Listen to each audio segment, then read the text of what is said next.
Bonjour à tous et bienvenue dans ce premier webinaire de l'année dédié aux résultats de la SCPI Hirokozen 2024. Je suis accompagné aujourd'hui de Marion Bertrand, Bonjour. qui est directrice d'investissement chez Hiroko, et de Guillaume Debatz, qui est directeur du Fund Management et donc garant de la performance de la SCPI. Bonjour Guillaume. Bonjour à tous.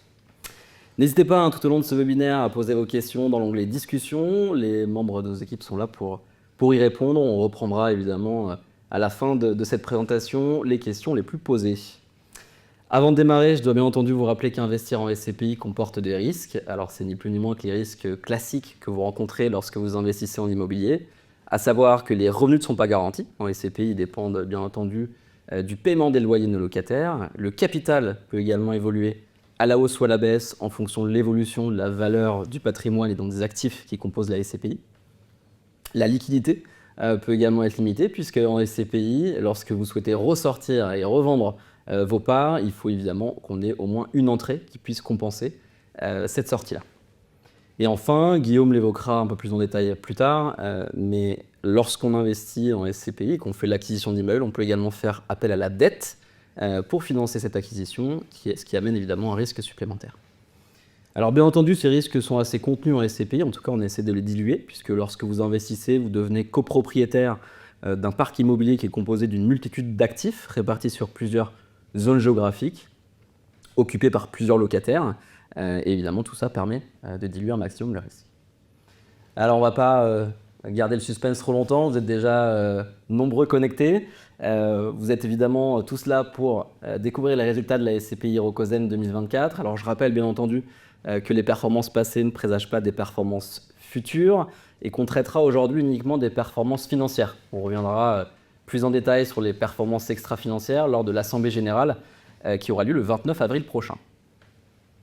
3 chiffres clés pour 2024 qui devraient s'afficher normalement à votre écran. Le premier, c'est le taux de distribution, qui est l'élément clé et central de la performance d'une SCPI. Cette année, en 2024, encore une très belle année, puisqu'on réalise une performance supérieure encore une fois à 7%. Elle s'établit exactement à 7,32%. C'est encore une très belle année, elle est en hausse par rapport à l'année dernière. On avait réalisé une performance de 7,12% en taux de distribution. C'est assez inédit, c'est quasiment du jamais vu, en tout cas ces 20-25 dernières années en SCPI. Pour une SCPI, de réaliser un taux de distribution supérieur à 7% pour 4 années consécutives. Alors on va décortiquer évidemment plus en détail avec toi Guillaume cette performance un peu plus tard. Le deuxième chiffre clé, c'est la performance globale. C'est la première fois que vous découvrez cet indicateur chez Hiroko. C'est lié au fait évidemment qu'on a pu augmenter grâce à des bonnes valeurs d'expertise de mi-année le prix de la part au 1er août. Il est passé de 200 à 202 €, donc c'est une augmentation d'1%. Et la performance globale reprend donc le taux de distribution, qui est lié évidemment aux encaissements de loyer, plus l'évolution du capital, qui est le deuxième moteur de performance en SCPI. Donc on a une performance globale de 8,32%. Le troisième indicateur, qui est encore une fois plutôt une bonne nouvelle, on vient de clôturer les campagnes d'expertise de fin d'année. On a une valeur de reconstitution qui s'établit à 214,37 €. Pour rappel, cette valeur, elle découle tout simplement des valeurs d'expertise de fin d'année. Elle est supérieure de plus de 6% par rapport au prix de la part, ce qui est évidemment plutôt une très bonne nouvelle, puisque ça veut dire qu'aujourd'hui, on bénéficie, en tout cas les investisseurs bénéficient d'une sous-cote sur le prix de la part, et on détaillera évidemment tout ça plus en détail. Alors voilà pour cette très belle performance 2024. Avant de rentrer un petit peu plus dans le détail, je vais me tourner vers toi Marion. 2024, c'était une année avec un contexte sur le marché immobilier d'entreprise assez particulier. Est-ce que tu peux nous en dire plus? Comment est-ce que tu as vécu, toi et tes équipes, sur le terrain cette année 2024? Avec plaisir. Alors, Hiroko, on l'a plutôt bien vécu, mais j'y reviendrai tout à l'heure. Je pense que ce qui est intéressant, c'est de vous donner un petit peu de contexte sur l'évolution du marché d'immobilier d'entreprise en Europe cette année. On était d'ailleurs avec Guillaume la semaine dernière à une conférence donnée par Savills, qui est un gros broker de la place parisienne, qui faisait un petit peu la messe sur les résultats de 2024, les anticipations de 2025, mais du coup, ça nous a permis d'avoir les chiffres à jour. Donc je pense que comme la plupart vous le savez, 2023 avait été une année très compliquée. On avait vu les volumes d'investissement en Europe être divisés par 2. On était passé de 300 milliards investis en 2022 à 150 milliards investis en 2023. Donc c'était quand même quasiment catastrophique, si on peut dire. La bonne nouvelle, c'est que 2024 est plus dynamique. Les volumes d'investissement sont repartis un petit peu à la hausse. On voit une hausse de 17%, donc c'est plutôt positif. Et cette hausse, on la voit principalement depuis la rentrée de septembre.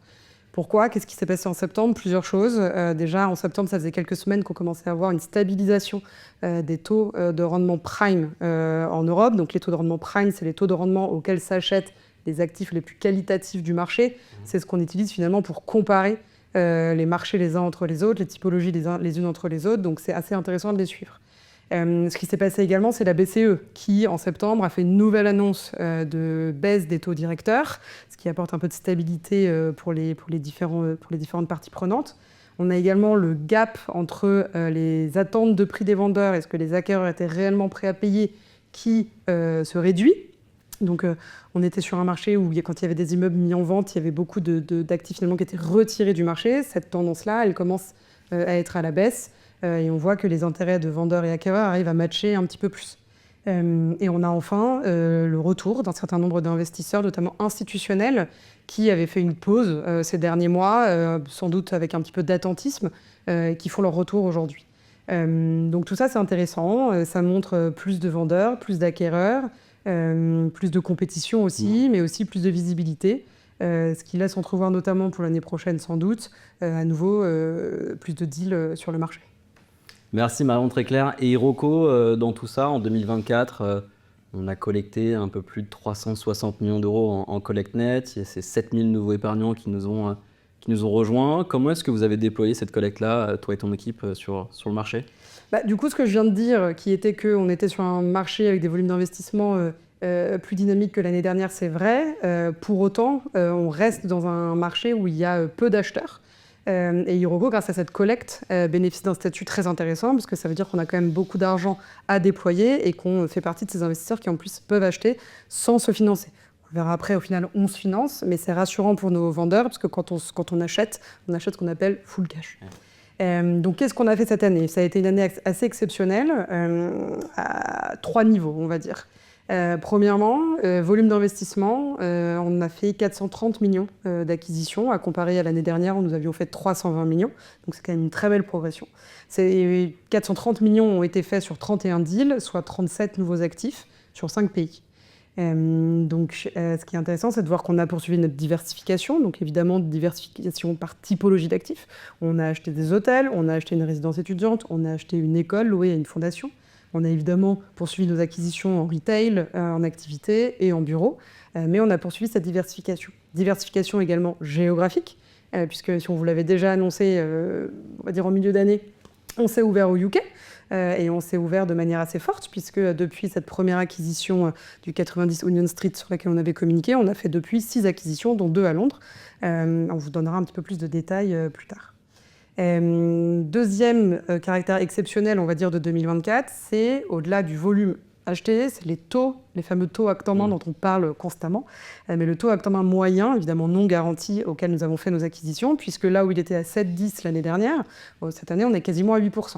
8%, c'est assez exceptionnel et ça montre à quel point on a pu profiter de ce marché comme en 2023 pour négocier auprès de nos vendeurs des très bonnes conditions, donc évidemment de valorisation, donc on le voit avec les taux auxquels on achète, mais également de calendrier, de garantie et autres qu'on peut demander aux différents vendeurs. L'autre résultante de cette bonne négociation, c'est la valeur à laquelle on achète nos actifs par rapport aux valeurs d'expertise qui sont données par les experts externes lors des acquisitions.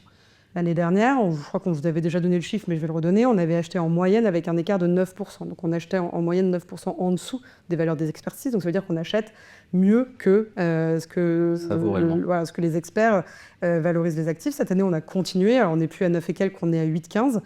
Mais ça montre à nouveau le fait qu'on achète avec une décote et une prime, en tout cas, du fait qu'il y avait peu d'acquéreurs. Et qu'est-ce que ça veut dire? Ça veut dire qu'entre les 320 millions de l'année dernière et les 430 millions de cette année, c'est quasiment 70% du patrimoine d'Iroko Zen qui a été acheté avec des conditions très avantageuses. Très clair, merci Marion. J'en profite, tu nous parles du Royaume-Uni, qu'on a ouvert par opportunisme en 2024. C'était un pays qui ne devait pas forcément figurer dans la stratégie d'investissement d'Iroko Zen. Pourquoi est-ce que c'était une bonne idée de l'ouvrir cette année? Pour plusieurs raisons. De manière complètement factuelle et rationnelle, le UK, c'est historiquement le premier marché en investissement tertiaire en Europe. devant la France, devant le UK. Donc juste pour une raison de diversification, de toute manière, avoir du UK dans son patrimoine, ça a du sens. La deuxième raison, c'est que si depuis le début, on arrivait à faire un patrimoine sans forcément avoir besoin d'aller sur ce marché-là, pour autant, on s'est retrouvé dans un marché avec une baisse des volumes d'investissement. Et ça, c'est notre côté un petit peu opportuniste. Il faut qu'on aille chercher les opérations là où elles sont. Et on s'est dit à ce moment-là que c'était dommage de se priver du UK, qui, malgré un marché en crise, est le premier marché, et qui, en plus, est un marché qui, depuis le Brexit, a fait l'objet de bouleversements et de repricing. Aujourd'hui, on parle de tout ce qui se passe dans les autres pays d'Europe, mais eux, ils ont vécu ça déjà depuis le Brexit, qui fait qu'aujourd'hui, on arrive à se positionner à des valeurs au UK qui sont significativement en dessous des valeurs long terme qu'on considère être celles de ce marché. Très clair, merci. Est-ce que tu as quelques exemples d'investissements pour nous qu'on aurait réalisés en 2024 et qui sont plutôt représentatifs de l'année? Le premier dont on voulait vous parler, c'est le 164 Bishopgate à Londres, qui représente parfaitement ce que je viens de dire sur le marché du UK. C'est un immeuble qui est un immeuble mixte commerce-bureau, qui est situé en face de la gare de Liverpool Street. Et quand je dis en face, vraiment, on sort de la gare et on tourne nez à nez avec cet immeuble qui est absolument magnifique. Je ne sais pas si vous l'avez vu dans les différentes communications qu'on a pu faire, mais il a une façade absolument incroyable. Nous, on en est très fiers de cette acquisition parce qu'au-delà de son caractère emblématique, c'est vraiment en plus une opération qui sera résiliente dans le temps. Je vous parlais du fait qu'on puisse faire des acquisitions à des valeurs qui sont en dessous des valeurs historiques au UK. Cet actif, on l'a acheté auprès d'un institutionnel anglais, qui lui-même l'avait acheté en 2019 auprès d'un autre investisseur institutionnel. Nous, on l'achète cette année à 26 millions de pounds environ. Eux l'avaient acheté début 2019 à 37 millions de pounds.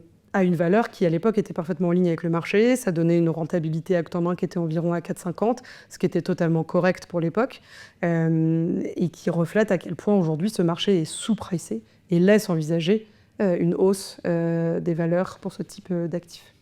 Deuxième point intéressant sur cette opération, c'est que le locataire principal, qui représente quasiment 56% des flux, est Tesco, donc enseigne de supermarché leader au UK, à qui il reste quasiment 9 ans de bail. Et avec une telle localisation, on peut être assuré que les flux locatifs seront très résilients. Deuxième opération dont je voulais vous parler, on retourne en France. On a acheté un portefeuille de logistique. C'était une opération un petit peu particulière, parce qu'en fait, on s'est un peu inséré dans un deal de fusion-acquisition. En fait, c'était un groupe de distribution qui souhaitait vendre la totalité de son business et de son entreprise, en ce compris le patrimoine immobilier qu'il détenait. Et en fait, nous, on s'est adossé à une société qui souhaitait acheter l'exploitation, le business. Et nous, on a acheté les murs. Et ces opérations-là, elles ne sont pas simples, parce qu'en fait, on se retrouve dans une relation complètement tripartite, où Hirokozen, en tant qu'acquéreur, négocie avec son vendeur, mais en tant que bailleur, négocie avec son preneur. Et il faut réussir à gérer les intérêts de tout le monde et trouver quelque chose qui satisfera toutes les différentes parties prenantes. Ça a été long, ça a pris quasiment 6 mois, mais on l'a signé en fin d'année, donc on était très contents. Et c'est une opération qui est importante pour Hirokozen, parce que d'une part, c'est de la logistique, donc c'est une classe d'actifs qu'on recherche. Et on est loué à un locataire qui est très qualitatif, avec 12 ans ferme de bail. Donc à nouveau, résilience, pérennité de l'actif dans le temps, le tout avec une rentabilité plus que correcte, puisqu'on est entre 7,40 et 7,50 actes en main. Et dernier deal dont je voulais vous parler, donc on retourne au UK. On est dans une ville qui s'appelle Taunton, qui est à côté de Bristol. Et Hirokozen s'est porté acquéreur d'un supermarché loué à Sainsbury. Donc Sainsbury, c'est à nouveau, un peu comme Tesco, une des enseignes de supermarchés leader au UK. Et ce qui était intéressant sur cette opération, au-delà de sa localisation, parce que le supermarché dispose d'un accès direct à l'enseigne, à l'artère principale de la ville, c'est surtout que l'enseigne vient de faire un plan de travaux de plusieurs millions de pounds pour à la fois mettre le supermarché en ligne avec les derniers concepts, on va dire, marketing, mais également pour se mettre en ligne avec les dernières tendances et normes énergétiques. En tout cas, pour Hirokozen, qu'est-ce que ça veut dire? C'est un locataire qui, de par ses travaux, prouve sa pérennité dans l'actif, son envie de se développer et à nouveau apporte de la stabilité. Très clair, merci Marion pour ces exemples. Tu nous parles sur le premier exemple d'un investissement d'une 30aine de millions d'euros. On a communiqué aussi en fin d'année sur un investissement à Glasgow d'une 60aine de millions d'euros. On avait régulièrement mis en avant le fait que sur la SCPI Hirokozen, on était plutôt granulaire, donc on a acheté des actifs à taille modeste. Qu'est-ce qui est la fin finalement de cette stratégie, ou on continue à l'adopter? Pas du tout. La granularité, c'est dans notre ADN, mais deuxième caractéristique de notre ADN, c'est d'être opportuniste. Donc il faut savoir jongler entre les deux. Être opportuniste, c'est saisir les opportunités quand elles sont devant nous. Donc ça peut vouloir dire, comme on l'a fait en juin, ouvrir un nouveau pays, mais ça peut aussi vouloir dire aller sur des opérations un petit peu de plus grande taille, même si ce n'est pas naturellement notre stratégie. L'avantage ces 2 dernières années des opérations de grande taille, et alors je vais juste préciser quelque chose, c'est que quand on parle d'opérations de grande taille chez Hirokozen, on parle de deals autour de 50 millions, 60 millions, mais le marché immobilier tertiaire ces dernières années avait pour habitude de voir des deals autour de 100 millions, 150, 200, 250 millions de manière complètement usuelle. Donc finalement, même des deals autour de 50 ou 60 millions restent extrêmement raisonnables, notamment pour la liquidité future. Et du coup, pour Hirokozen, de faire ce type de deal, c'est intéressant parce que finalement, déjà, dans le marché, il y a une rareté d'acquéreurs. Mais alors, des acquéreurs qui peuvent se positionner sur des tailles comme celle-ci, il n'y en a vraiment quasiment aucun. Et donc, en fait, il faut bien les sélectionner, évidemment, mais parfois, faire des deals de grande taille permet d'obtenir les décotes dont je parlais tout à l'heure et d'obtenir surtout des rentabilités non garanties, évidemment, mais très attractives. Très clair, merci Marion. Ces belles acquisitions sont bien entendu la clé de la performance de la SCPI. Guillaume, tu peux nous parler un peu plus en détail, peut-être de la performance 2024 ? Oui, bien sûr. Alors, tout d'abord, on va rappeler, tu l'as déjà fait, mais on rappelle que les performances passées ne présagent pas des performances futures. On va parler ici des performances passées de la SCPI. Et on rappelle également qu'en immobilier, il y a 2 types de performances. Une performance courante, une performance immobilière, qui provient de notre capacité à louer nos actifs et à réceptionner des flux locatifs. Et puis après, il y a une deuxième performance qui est la performance en capital, où là, l'objectif est effectivement de céder, de vendre des actifs avec la meilleure plus-value possible. Là, pour la SCPI, on est sur un fonds de rendement. L'indicateur qui prévaut, c'est surtout le taux de distribution. Et en 2024, on est très fiers chez Iroko de proposer à nos associés un taux de distribution de 7,32%. Alors, 2 enseignements sur 7,32%. Tout d'abord, tu l'as déjà dit, mais je le répète, c'est effectivement un taux de distribution de plus de 7% depuis 4 ans maintenant, en année pleine, je précise. Et deuxième enseignement, c'est le fait qu'on a un taux de distribution qui est stable, qui est même en progression sur les 2 dernières années. Et ça, c'est inédit en SCPI, puisqu'en SCPI, vous avez le fameux phénomène du délai de jouissance combiné à l'augmentation de la capitalisation, qui vient en général mécaniquement éroder un peu le taux de distribution sur les 5-6 premières années de vie d'une SCPI. Et nous, chez Hello, on va revenir dessus, mais on s'évertue tous les jours à effectivement stopper ou en tout cas annihiler ce phénomène mécanique pour proposer une rentabilité la plus stable possible et la plus long terme possible. Ouais, encore un très grand cru pour 2024. Alors on l'a rappelé, effectivement, c'est une performance très bonne dans le temps. Il n'y a pas de secret, il n'y a pas de magie. Il y a évidemment des explications. Il y a 3 piliers principaux et le premier, il est lié à notre modèle de frais. Est-ce que tu peux nous dire, Guillaume, comment le fait de ne pas appliquer de commission de souscription impacte directement la performance de la SCPI ? Ouais, effectivement, c'est un choix fort d'Iroko, c'est ce modèle sans frais d'entrée, on en parle régulièrement, il y a toujours des débats sur ce modèle. Nous, on estime qu'il est vertueux et on va essayer de vous le prouver, qu'il est vertueux sur 2024, ce modèle sans frais d'entrée. Là où une SCPI classique, donc à peu près 95% des SCPI qui existent aujourd'hui, applique une commission de souscription de l'ordre de 10% du montant souscrit, nous n'avons qu'une commission d'acquisition de 3% du montant investi. Donc c'est la première différence. La seconde différence, effectivement, c'est au niveau des commissions de gestion.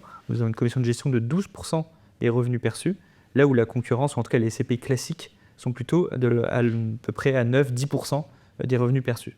Donc ça, c'est notre distinction. Maintenant, l'effet vertueux dont on parle régulièrement, c'est le fait de pouvoir mettre davantage de flux au travail, à l'investissement immobilier, qui sont sur des rentabilités effectivement supérieures par rapport à ce placement de flux. Donc ça, c'est vraiment très important. Et on a fait l'exercice en 2024. En l'occurrence, les équipes de Marion ont investi à peu près 470 millions d'euros en valeur acte en main, c'est-à-dire en ce compris les frais de notaire et les commissions de brokers, s'il y a des brokers effectivement sur cet investissement. Et sur ces 470 millions, eh bien, si nous n'avions pas été sous ce format de la SCPI sans frais d'entrée, il y aurait eu 30 millions d'acquisitions en moins, et donc d'autant de millions d'acquisitions, si je puis dire, de chances en moins de reluer le portefeuille. Et on a calculé l'impact sur la performance, c'est à peu près 14 points de base Et donc des points de base pour un petit peu Si tu peux détailler un peu effectivement ce terme.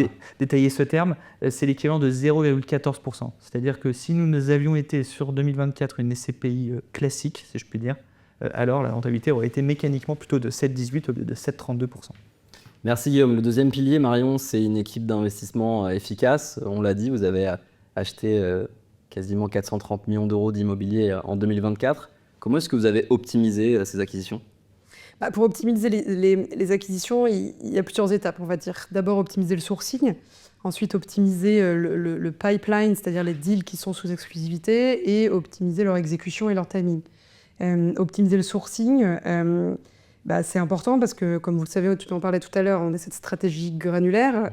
Aujourd'hui, dans le cadre de notre patrimoine, on a une taille unitaire d'actifs qui doit être entre 7 et 8 millions d'euros par immeuble. Donc c'est relativement granulaire et donc ça nécessite d'avoir une équipe investissement qui fait beaucoup d'opérations. Ensuite, donc il faut pouvoir staffer cette équipe d'investissement pour faire le nombre de deals qui est suffisant et pour pouvoir screener le marché de manière optimale. Donc qu'est-ce que ça veut dire, screener le marché ? Ça veut dire développer son réseau, connaître des brokers, aller chercher les dossiers chez les brokers, aller chercher les dossiers chez les vendeurs qu'on connaît peut-être directement dans le cadre de nos propres réseaux, et surtout nous assurer qu'ils nous connaissent, qu'ils connaissent notre stratégie, qu'ils savent ce qu'on recherche au moment précis où on le recherche, et surtout qu'ils pensent à nous en fait, parce qu'à un moment donné, le principe c'est un broker a un deal à vendre, il faut qu'il pense à Iroko et qu'il nous l'envoie à nous, et idéalement même avant les autres. Donc pour staffer cette équipe, on a cette année recruté 2 nouveaux collaborateurs, donc ça nous permet d'être une équipe suffisamment grosse pour pouvoir regarder tous les pays sur lesquels on est actif, et puis d'être en veille aussi sur d'éventuels nouveaux pays. Et de regarder, d'analyser le plus de dossiers possible. Donc c'est un exercice qu'on avait déjà fait l'année dernière, mais qu'on a refait cette année, pour vous donner quelques chiffres. 2024, c'est 2000 dossiers analysés, c'est environ 440 offres envoyées, c'est 45 deals sur lesquels on est rentré en exclusivité, pour au final 31 acquisitions. Donc ça montre la nécessité de viser très large au début, pour ensuite analyser, sélectionner, écrire. Comme vous le savez, comme on est assez opportuniste, on n'écrit pas toujours aux attentes attendues par nos vendeurs. Donc sur ces 440 offres, il n'y en a pas beaucoup qui reçoivent des réponses positives, 10% même pas. Et ensuite, quand on rentre en exclusivité, c'est faire le travail d'analyser. Et l'avantage d'avoir beaucoup de deals en exclusivité, c'est que ça nous permet aussi, quand il y a des sujets négatifs, d'être capable de faire le tri et d'être capable de sortir de certains deals sans que ça mette en danger, entre guillemets, notre business plan d'investissement. Et je suppose que vous regardez également de très près les taux d'acquisition. On parle beaucoup de taux d'acquisition acte en main. Vous les suivez de près ? Exactement. Donc on suit de très près au niveau des acquisitions les taux acte en main. Ça veut dire quoi ? Ça veut dire qu'évidemment, pour une acquisition précise, on va s'assurer que le taux acte en main que nous sommes prêts à payer correspond bien à l'actif. C'est-à-dire qu'on va pas le surpayer, on va plutôt avoir tendance à faire l'inverse et le sous-payer. Donc ça, c'est vraiment si on doit comparer l'actif par rapport à son marché. Et ensuite, on va analyser à chaque fois, d'une part, où on en est sur 2025, acquisition par acquisition, pays par pays, typologie par typologie, en fonction du business plan qu'on se serait fait avec Guillaume. Est-ce qu'on est en ligne ou est-ce qu'on est un peu trop élevé, est-ce qu'on est un peu trop bas, donc pour pouvoir adapter. Et surtout, à chaque fois, on va mettre ça en parallèle avec l'impact que ça a sur le fonds en lui-même et le patrimoine en lui-même, pour s'assurer que tout ce qu'on fait reste relutif pour le fonds. Mais ça fait partie finalement aussi de l'optimisation dont je parlais tout à l'heure, du pipeline et des deals. C'est qu'avec Guillaume, on se parle régulièrement avec son équipe pour pouvoir donner un peu le ton à l'équipe investissement, pour minimiser le montant de cash qui est disponible sur les comptes à tout moment, parce que le but du cash, c'est pas de dormir sur les comptes, et de mettre cet argent au travail le plus rapidement possible, et surtout évidemment avant la fin du délai de jouissance. Et c'est quoi l'impact, Guillaume, de la performance Ouais, effectivement, il y a 2 impacts qu'on peut citer parmi ce que vient d'expliquer Marion. C'est tout d'abord effectivement cette capacité à avoir un bon emploi ressources et à investir très tôt le cash disponible à l'investissement. Donc cet impact-là, on l'a mesuré par rapport à l'année 2023. On avait quand même investi 320 millions d'euros l'année dernière, enfin l'année passée. Et finalement, en 2024, on s'est évertué à gagner sur ce timing d'investissement et de ce timing de mise en force finalement des capitaux. Et c'est 11 points sur la performance en plus sur 2024. Et le deuxième impact, c'est la relution du portefeuille, le fait d'acheter effectivement à des taux plus élevés. Alors évidemment, il y a le marché qui joue, faut le dire. Mais si par exemple nous n'avions acheté toutes nos acquisitions au même taux à l'investissement qu'en 2023, eh bien on aurait eu 28 points de base sur la performance en moins en 2024. Donc c'est extrêmement impactant sur la performance. Ouais, quasiment 0,3% d'impact. Très clair. Et le troisième pilier, c'est une gestion de fonds minutieuse. Donc ça passe par la gestion de la dette, ça passe par la gestion de la trésorerie. Comment est-ce que tu optimises, toi et tes équipes, au fil de l'eau et en 2024, cette gestion-là? Effectivement, il y a deux choses qu'on peut regarder. C'est tout d'abord la gestion de la trésorerie. J'ai l'habitude de dire qu'il y a 3 manières de gérer la trésorerie. Une manière, c'est même plus passif, c'est ne rien faire. C'est garder l'argent sur des comptes non rémunérés. Heureusement, il y a peu de gérants des CPI qui font ça a priori. La deuxième manière, c'est une manière un peu assez passive finalement, c'est de garder notre trésorerie disponible à l'investissement sur des comptes courants rémunérés, mais qui en général rémunèrent assez faiblement. En 2024, c'était aux alentours de 3%, 3,20 cette rémunération. Et après, la troisième manière, c'est d'être actif.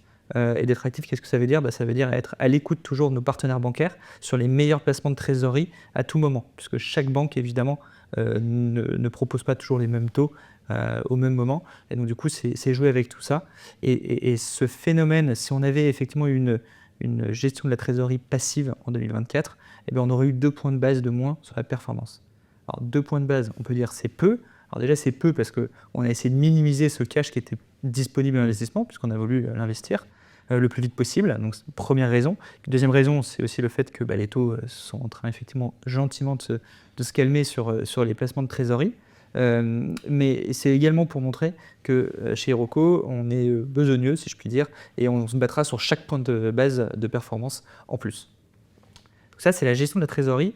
Deuxième impact, c'est la gestion de la dette. Alors, la gestion de la dette, ça veut tout rien dire, effectivement. Chez Iroko, on a fait de la dette en 2024, on en a toujours fait. On continuera sans doute à en faire si cette dette est relutive sur la performance. Alors, relutive, qu'est-ce que ça veut dire? Ça veut dire que c'est une dette qui améliore la performance. On appelle ça l'effet de levier. Et donc cette dette, on a vu, il y a des courbes de taux qui étaient particulières, avec des hausses de taux, des coûts de la dette qui ont doublé, triplé ces 2 dernières années. Nous, on regarde ça de près, et surtout, ce qu'on regarde, c'est ce qu'on appelle en finance le spread, c'est-à-dire la différence entre le taux à l'investissement, qui est de l'ordre de 7-8% dans notre cas sur les 2 dernières années, et ce coût de la dette qui est de l'ordre de 4-4,5% par année. Donc le spread, c'est la différence, donc c'est à peu près 3-4%. Et nous ne faisons de la dette que si ce spread est significatif, si ce spread est supérieur à 2-3%.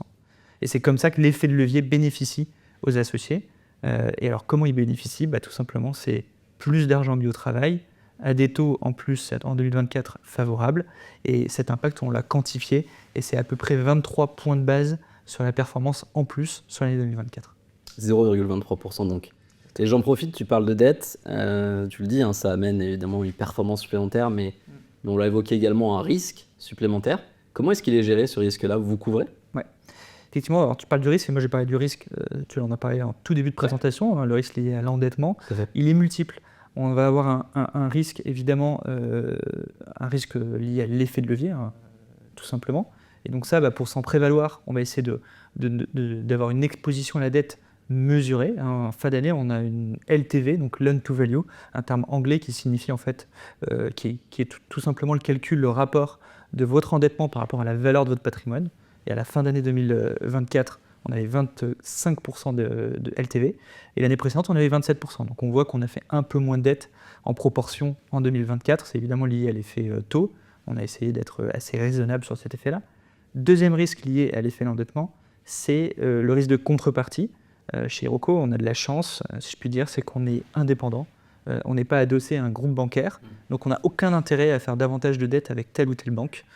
Et donc du coup, ça nous laisse beaucoup de liberté sur nos endettements, et donc une mutualisation de notre dette encore plus importante. Aujourd'hui, on a à peu près 12 partenaires bancaires sur cette SCPI, ce qui est beaucoup, si on compare certainement aux autres SCPI du marché. Et le troisième risque, c'est effectivement le risque lié au taux. Et effectivement, lorsqu'on est sur des courbes de taux assez volatiles, que ce soit en montée ou en baisse, finalement, les banques très souvent proposent des taux variables et n'arrivent pas finalement à vous proposer des taux fixes. Et donc contre le taux variable, nous ce qu'on fait, c'est qu'on achète des instruments de couverture qui viennent fixer le taux. C'est-à-dire que vous échangez votre taux variable avec un taux fixe, et comme ça vous savez sur la durée de votre emprunt à quel taux finalement vous allez payer votre dette. Et donc ça, on le fait, et en l'occurrence, on a 97% de notre encours qui est soit couvert, soit à taux fixe sur cette SCPI. Ok, très clair. Et pour finir sur la dette, tu peux nous parler un peu du taux moyen de la dette en 2024 ? Alors, le coût moyen de la dette, vraiment on a 190 millions de dettes à fin d'année, il a été de 4,40% en 2024. Donc c'est le pic, hein, on le voit, on a un point d'inflexion qui s'est fait à peu près en octobre-novembre. Et le dernier financement bancaire là, qu'on vient de fixer, c'est en l'occurrence un taux fixe cette fois-ci à 3,80%. Donc vous voyez, on a déjà cet effet-là de baisse. Davantage d'ailleurs, je pense, sur les taux d'intérêt qu'à l'immobilier. L'immobilier a une inertie en général un peu plus importante. Très clair, merci Guillaume. On a parlé du taux de distribution, donc, qui est le premier moteur de performance. On va évoquer le second, qui est l'évolution du capital. Donc on l'a évoqué, on a augmenté le prix de la part au 1er août 2024 suite à une bonne campagne d'expertise de mi-année. On vient de clôturer la campagne d'expertise de fin d'année. On en est où à ce niveau-là ? Oui, effectivement, tu l'as souligné. Déjà, parlons du passé, c'est important. C'est le prix de souscription qui a augmenté de 1% au 1er août 2024. Ça valide toute la stratégie que nous avons eue sur les 3 premières années de vie d'Hirokozen et le fait qu'on a pu déployer nos capitaux de manière granulaire, opportuniste et à des taux de rendement qui nous paraissaient intéressants. Ça, c'est la première chose qu'il faut dire. Maintenant, parlons du présent. La valeur du patrimoine au 31 décembre 2024. Déjà, on rappelle que cette valeur du patrimoine, elle a fait l'objet d'expertise sur la totalité des actifs et que justement ce qu'il en ressort, c'est une hausse de valeur de plus 2,20% entre nos valeurs au 31 décembre 2024 et celles au 31 décembre 2023 pour les actifs qui étaient acquis effectivement à ce moment-là, ou la valeur hors droit d'acquisition des acquisitions 2024. Et du coup, on en est où de la valeur de reconstitution à la fin d'année ? La reconstitution, c'est la conséquence assez logique, hein. C'est l'argent que vous devez mettre finalement sur la table aujourd'hui pour reconstituer votre patrimoine, votre SCPI à l'identique, c'est-à-dire racheter les actifs à leur valeur de marché, donc à leur valeur d'expertise, racheter les créances, racheter le cash, réaliser à nouveau les mêmes endettements bancaires, et le tout en s'acquittant de tous les frais d'acquisition qu'on peut avoir en immobilier, les frais de notaire, les commissions d'acquisition, commissions de brokerage, frais de due diligence, etc.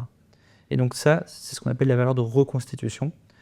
Et au 31 décembre 2024, tu l'as dit en tout début de présentation, elle est de 214,37 €, soit une hausse de plus de 2% par rapport à celle de l'année dernière.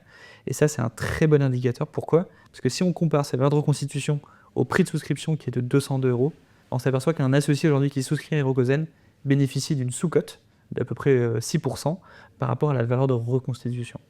Et ça, c'est quelque chose qui est, encore une fois, très positif pour l'avenir de notre SCPI, puisque ça montre qu'elle a un patrimoine robuste et qui potentiellement pourrait avoir une capacité de plus-value dans les années à venir. Merci Guillaume. On a parlé du passé, parlons maintenant du futur. On a des bonnes nouvelles sur le marché immobilier, la stabilisation des taux immobiliers, la baisse des taux des banques centrales, un peu plus de compétition, tu l'évoquais Marion. Comment est-ce que tu vois le marché, toi, en 2025 ? Écoute, nous, on est plutôt confiants. Les anticipations qui nous ont été indiquées par Savitz la semaine dernière étaient optimistes. Comme je disais, le volume d'investissement en 2024 a augmenté de 17%. Ils anticipent 23% de hausse pour l'année prochaine. En réalité, ils anticipent encore pour les années d'après quasiment 20-25%. Mais bon, après, ça commence à devenir un petit peu loin. Mais en tout cas, on voit que les signaux commencent à redevenir un petit peu au vert. Ce qui est sûr, c'est que cette stabilisation des taux prime, ce retour de la compétition, cette tendance baissière des taux d'intérêt veut dire et laisse entrevoir qu'à un moment donné, il va y avoir une nouvelle compression des taux de rendement immobilier. C'est-à-dire que les taux de rendement immobilier vont rebaisser, sans doute légèrement. La question, c'est quand ? Et ça, je n'ai pas la réponse. Est-ce que c'est dans 3 mois, dans 6 mois, dans 9 mois ? Voilà, une certaine inertie au marché immobilier. Ce qui est sûr, c'est qu'en tout cas, aujourd'hui, notre fenêtre à nous, pour Hirokozen, de profiter de ce marché avantageux, elle existe toujours. Et c'est ce qu'on fait. Pour 2025, on a déjà fait 2 acquisitions. On s'est porté à cœur notamment dans Decathlon en Allemagne. Donc, on en dira plus aux investisseurs dans le cadre des prochains bulletins trimestriels. Mais c'est plutôt une bonne nouvelle, notamment pour un marché qui, pendant très longtemps, nous a été relativement inaccessible parce que beaucoup trop cher. Donc, on voit que maintenant, le marché allemand a quand même fait l'objet d'un repricing assez important et commence à devenir un petit peu plus à notre portée.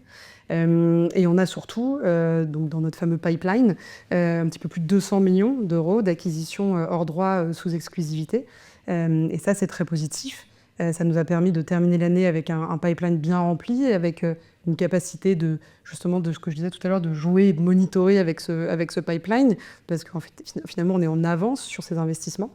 Et aujourd'hui, sur ces 200 millions, ce qui est intéressant de noter, c'est qu'on a toutes les typologies d'actifs. On a notamment de l'hôtellerie, de la résidence étudiante, on a de l'activité, on a du commerce, on a un immeuble de bureau prime, et on est dans plusieurs pays, avec notamment pas mal de deals en Espagne. Et ça, on est content parce que ça reflète, c'est une des conséquences de ce qu'on a annoncé en milieu d'année, qui était l'ouverture d'Iroko Iberia. Iroko Iberia, ça a été la volonté pour Iroko d'assurer une présence locale plus forte sur le marché espagnol. Le marché espagnol, c'est le premier marché après la France sur lequel on est allé. Aujourd'hui, ça représente quand même plusieurs centaines de millions d'euros dans notre patrimoine. Et donc même si on avait un partenaire local avec qui ça se passait très bien, on a eu envie d'aller plus loin et on a eu envie d'avoir vraiment une présence Iroko en local pour assurer une relation plus au jour le jour avec les différents brokers et les différents vendeurs, et également un lien plus fort et quotidien avec nos locataires. Et ça se ressent parce qu'on avait eu moins d'acquisitions ces 24 derniers mois en Espagne. Et là, on a 4 ou 5 deals en exclu sur le marché espagnol, avec de l'hôtellerie, avec du commerce, avec de l'activité. Et donc ça reflète une belle dynamique. Ça, donc 2025 commence très fort. Oui. Et Guillaume, côté performance, on devrait donner quoi en 2025 ? Alors, on ne va pas s'arrêter là. Évidemment, l'objectif, c'est de battre notre objectif non garanti de 6% à long terme sur cette SCPI. On va avoir une année 2025 qui va être charnière. On sent qu'on est à la croisée des chemins, on est sur des points d'inflexion, sur les courbes de taux, sur des prix de l'immobilier, etc. Donc il va falloir être agile, il va falloir être réactif aussi à toutes ces petites choses. Mais ce qui est positif, c'est qu'aujourd'hui, tout le patrimoine 2024 qu'on a pu constituer là, grâce aux 430 millions d'acquisitions cette année, à des taux quasiment à 8% de taux acte en main, eh bien ça va avoir, cette fois-ci, en année 2025, un effet année pleine sur la performance. Donc on a déjà, je dirais, un fonds de performance, si je puis me permettre, qui est assez stable sur l'année à venir. Ça, c'est la première chose. La deuxième chose aussi, on pourrait se dire, ça y est, c'est la baisse des taux d'intérêt sur la dette, refinançons tous nos financements bancaires. Alors ça, évidemment, c'est ce qu'on fera à un moment donné. Il ne faut pas le faire trop tôt, il faut le faire au bon moment. Attendons que la baisse encore continue, on le sent, qu'elle va continuer à se matérialiser. Et donc on va commencer, je pense, à rediscuter avec nos partenaires bancaires second semestre 2025, et ça aura un impact plutôt sur l'année 2026. Ok, très clair. Peut-être juste une petite précision sur ce que disait Guillaume et sur notre pipe de 2025. Aujourd'hui, on est sur des taux de rendement acte en main moyen non garantis de 7,70, ce qui est de bon augure pour l'année prochaine, parce qu'évidemment, c'est un pourcentage qui est réductif pour le portefeuille. Oui, bien sûr, très clair. Moi, quand j'entends un petit peu l'évolution du marché, je me dis en tant qu'investisseur, c'est peut-être le moment de vendre. Est-ce qu'on a prévu sur la SCPI de faire des sessions en 2025 ? Peut-être une question pour toi, Guillaume. Ouais, alors déjà, réglementairement, il faut le dire, en SCPI, on ne peut vendre un actif que s'il a été détenu à minima 5 ans. Donc aujourd'hui, Hirokozen, ça a 4 années pleines. Donc vous voyez qu'on ne pourrait pas. Cependant, il y a un petit ratio de 2% de la valeur de notre actif qui nous est permis en termes de cession. Donc ça voudrait dire qu'en 2025, on pourrait vendre jusqu'à 20 millions d'euros à peu près de cession. Cependant, on est prudent là-dessus parce que, il y a une inertie à l'augmentation des prix de l'immobilier et à la baisse des taux. Et 2, on reste opportuniste, donc on va regarder s'il y a des actifs qui sont intéressants à vendre maintenant. Peut-être qu'aussi on n'est pas forcément, qu'on est qu'au début finalement de la prise de valeur d'un actif. On a un travail d'asset management aussi qui est réalisé, ça prend du temps. Et donc faut pas forcément mettre la charrue avant les bœufs sur ces sujets-là.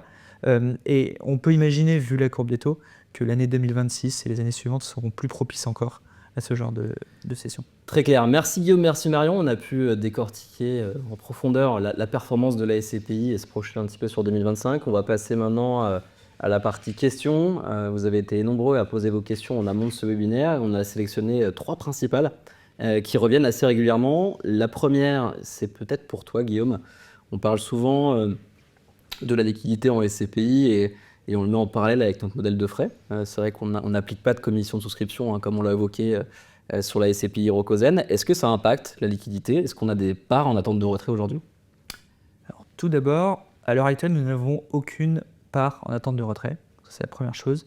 Et d'ailleurs, nous n'en avons jamais eu, puisque la plupart du temps, on a de la collecte qui permet de servir les retraits.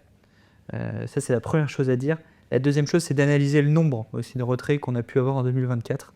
En 2024, on a eu en moyenne une douzaine de demandes de retrait. Je parle de nombre, je ne parle pas de volume, ce qui a pu finalement important en termes d'indicateurs sur les retraits.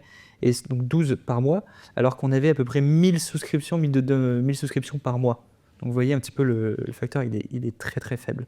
Donc pour répondre par rapport à la crainte de certains sur le volume sans frais et l'impact que ça pourrait avoir sur des afflux de retrait massifs, vous avez la preuve effectivement en chiffres. Non, il n'y a pas d'impact sur notre SCPI. Et puis en plus de cela, lorsqu'on analyse de plus près les raisons des retraits de ces associés, on s'aperçoit qu'en fait, en réalité, ces demandes de retrait sont plutôt dues à des difficultés financières, à des besoins d'achat immobilier ou autres, des accidents de la vie. Et donc ça, c'est relativement rassurant sur cela. Et dernière chose, on n'a pas de granularité sur nos actifs, mais on a également un passif qui est granulaire. Aujourd'hui, si on regarde un petit peu tout ce qui est assureur institutionnel, finalement des entreprises qui mettent des gros tickets dans la SCPI, ils ne représentent au 31 décembre 2024 même pas 10% de la capitalisation. Donc ça veut dire quoi? Ça veut dire qu'aujourd'hui, si à un moment donné il y a un afflux de retrait, on l'a vu d'ailleurs ces 2 dernières années sur certaines SCPI, c'est pas monsieur et madame tout le monde qui se retirent d'une SCPI comme ça. En général, ces personnes, elles attendent que les cycles immobiliers se refassent. C'est plutôt les assureurs, les instituts qui, eux, ont des contraintes de liquidité assez fortes et qui, en plus, lorsqu'ils se retirent avec des gros volumes de retrait. Et c'est ça qui a ébranlé d'ailleurs le marché SCPI. Nous, on a la chance d'être très granulaire également à ce niveau-là. Très clair, merci Guillaume. Deuxième question, peut-être plus pour Marion. Il y a de nombreux SCPI qui ont été créés récemment, je pense plus d'une vingtaine en 2024. Est-ce que finalement il y a de la place pour tout le monde sur ce marché immobilier? Oui, totalement. En fait, je pense que, et c'est normal, nous on vit SCPI, on entend parler d'SCPI toute la journée, mais finalement si on regarde ce qui compose les acteurs du marché immobilier, notamment en Europe, les SCPI, c'est une frange minimale. Donc évidemment, ça va créer un certain nombre d'acquéreurs potentiels en plus, mais il y a largement de quoi l'absorber. Notamment en plus quand on met ça au regard des anticipations de volume d'investissement qui sont à la hausse. Donc il n'y a vraiment pas d'inquiétude à ce niveau-là. Deuxième point, c'est que toutes ces SCPI ne vont pas avoir la même montée en puissance. Certaines vont aller plus vite que d'autres, mais si on prend en moyenne, le temps que ça commence à faire des volumes d'investissement significatifs, ce ne sera pas avant 12 à 18 mois. Donc en plus, il y a un petit peu le temps. Ce qui est intéressant pour nous de noter, c'est que cette fin d'année, deuxième trimestre, on s'est retrouvés plusieurs fois en compétition avec ces nouvelles SCPI sur les marchés européens où on investit. Et en fait, on a bénéficié, alors pas tout le temps évidemment, mais assez régulièrement, d'une préférence de la part des vendeurs pour notre track record et notre expérience. C'est vrai que finalement, comme ça fait 4 ans maintenant qu'on investit dans ces différents pays en Europe, on a acquis une certaine réputation, une certaine connaissance du marché qui fait que quand on est en concurrence avec certains nouveaux entrants, on a la faveur des vendeurs parce qu'ils savent qu'on va connaître le marché, ses spécificités, qu'on va pas découvrir des surprises, on va dire, en cours de deal, et que, évidemment, hors red flag dans la due diligence, on ira jusqu'au bout, qu'on a l'argent et qu'on sait faire. Donc c'est plutôt ça nous donne une longueur d'avance, si je peux dire. Ouais, on est déjà bien installé dans le marché. Ouais. Guillaume, sur ce même sujet, j'en profite.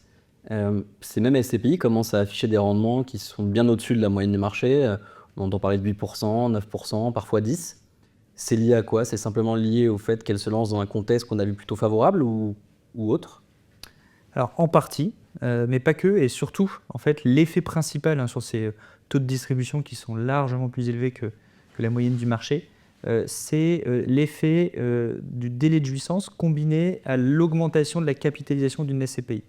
En SCPI, avec le délai de jouissance, en fait, vous ne rémunérez les associés à un instant T, vous ne rémunérez que les associés présents N mois auparavant à un instant T.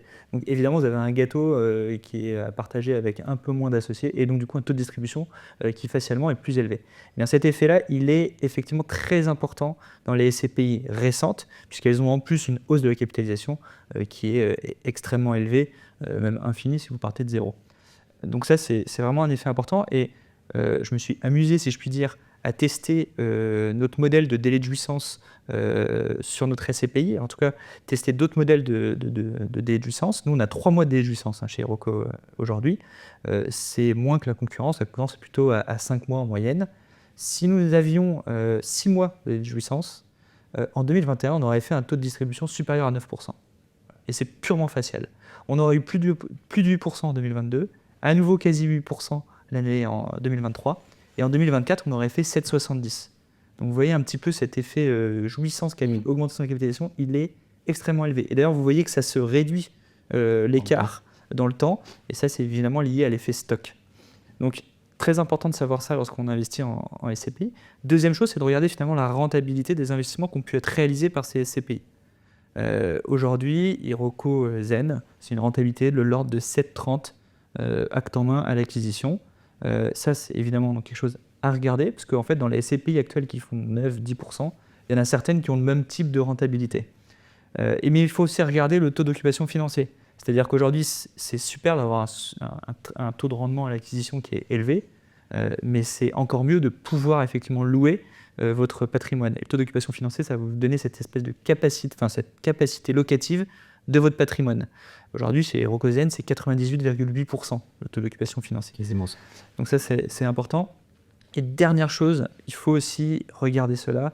Lorsqu'on parle d'un taux de rendement à l'acquisition en immobilier, un taux de rendement, très souvent, c'est lié à un risque immobilier, un risque sous-jacent, un risque locatif, un risque de localisation. Et donc, lorsqu'on affiche un taux de rendement immobilier très élevé, ça peut potentiellement signifier que le risque est plus élevé également. Très clair. Merci Guillaume. Troisième question et dernière question. Donc on l'a évoqué assez largement avec toi Marion. On a ouvert le Royaume-Uni en 2024, ce qui nous amène à avoir des loyers qui sont payés en livres sterling, donc une devise autre que l'euro. Comment est-ce qu'on gère aujourd'hui cette devise-là ? Alors on la gère bien. Et on fait surtout beaucoup de simulations pour un petit peu voir si ça valerait le coup de se couvrir. Alors tout d'abord, en préambule, il faut regarder, on est seulement sur la livre sterling aujourd'hui. Si on regarde les courbes de taux de change entre la livre sterling et l'euro, on s'aperçoit sur les 4-5 dernières années, depuis avant le Brexit, finalement qu'on a une courbe de taux qui est assez contenue, une volatilité qui est assez contenue. Alors je dis assez contenue, pourquoi ? Parce qu'on a quand même vécu le Brexit, il y a quand même eu de la volatilité. La pound est quasiment arrivée au niveau de l'euro en termes de valeur à ce moment-là. Mais finalement, par rapport à un tsunami qui a pu être un Brexit, on a une bonne tenue de la livre. Donc ça, c'est le premier sujet important, et c'est pour ça d'ailleurs que la première monnaie dans laquelle on s'expose, c'est une monnaie de ce type-là, assez peu volatile finalement. Ça, c'est la première chose. La deuxième chose, c'est regarder la proportion de nos revenus qui sont en livres sterling. En l'occurrence, on a 16% de notre patrimoine qui est aujourd'hui localisé au UK, et donc avec de la livre sterling en sous-jacent. Donc c'est raisonnable. Donc ça, c'est quelque chose qui est très important. Et on a fait des simulations récemment, justement. On a repris ces fameuses courbes de change des 5 dernières années, et on est venu les stresser. Qu'est-ce que ça veut dire ? Ça veut dire augmenter la volatilité de manière assez drastique. On l'a même multiplié par 2, la volatilité qu'on a pu voir à certains moments. Eh bien, on a comme ça fait, je dirais, toute une table de sensibilité. Et en l'occurrence, dans 75% des cas, nous étions gagnants à ne pas se couvrir. Parce que la couverture de taux, ça a un coût. Ça coûte très cher. Ça coûte très cher, surtout sur les loyers. Donc pour le moment, on ne se couvre pas ou peu. On l'a fait sur des process d'acquisition. Au moment où Marion effectivement fixe un taux avec un vendeur, eh bien, entre le moment où elle fixe le taux et le moment où elle déploie, c'est-à-dire le moment où elle signe l'acte, il peut se passer entre 1 mois et 2-3 mois. Eh bien là, on a déjà utilisé des couvertures parce qu'elles sont assez utiles à ce moment-là. En revanche, sur les loyers, on ne le fait pas, mais parce que également, on a une part très raisonnable de revenus locatifs en livres sterling. Très clair, merci Guillaume, merci Marion. On a pu décortiquer en long, en large et en travers la performance de la SCPI Iroko Zen. J'espère qu'on a pu répondre à l'ensemble de vos questions sur le chat, sur l'onglet de discussion. On reviendra vers vous évidemment si ce n'est pas le cas. Et n'hésitez pas à nous faire part évidemment de vos axes d'amélioration, s'il y a des thèmes que vous souhaitiez aborder lors des prochains webinaires. N'hésitez pas encore une fois à contacter votre conseiller Iroko si jamais vous avez la moindre question suite à ces échanges. Ou votre conseiller en gestion de patrimoine qui sera bien entendu à même de répondre à l'ensemble de vos questions. Merci à vous et merci de votre confiance.